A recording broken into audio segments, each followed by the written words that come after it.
Twaliangambidde nga Namukago ali ku Buganda. Muntu tenkiki temunsibuza wa mulirwano. Ate ow'omulirwano olaba ayita muntu ng'omanyirawo nti weyita baddalu kyandibwa ekizindo.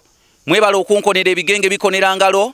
Bassebo ne bannyabo nkimanyi nti atali nnyoko ensiga agikuwa omwaka guggwako, era atali nnyoko munnange takugerera nnaku za bukulu. Mbaagala nnyo, mbaagalira ddala, era wendi wano nzina gunteese nga ow'ekiwamma azaalidde mu balaalo.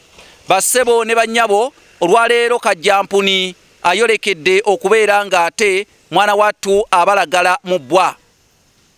Ntuuse n'embuli ey'olwaleero nze Kanoonya Juma omulangira w'e Bukerekere. Embuli ey'olunaku olwaleero egamba nti Obwennyanja si Bwattaka nti Bwogwa Oyimuka. Obwennyanja si Bwattaka nti Bwogwa Oyimuka. Obulamu obwennyanja tebufaananako na Bwattaka. Obwennyanja obulamu kasita ogwa bw'oti okkirira, naye ate obw'ettaka oyimuka.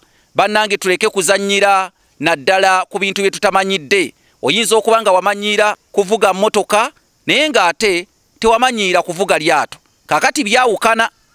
Accident oba akabenje ak'oku nnyanja tekafaananako n'aka ttaka. Kale twegendereze yonna gye tulaga kubanga obulamu bukyuka. Obwennyanja si Bwattaka ti Bwogwa Oyimuka. Nze Kanoonya Juma omulangira w'e Bukerekere.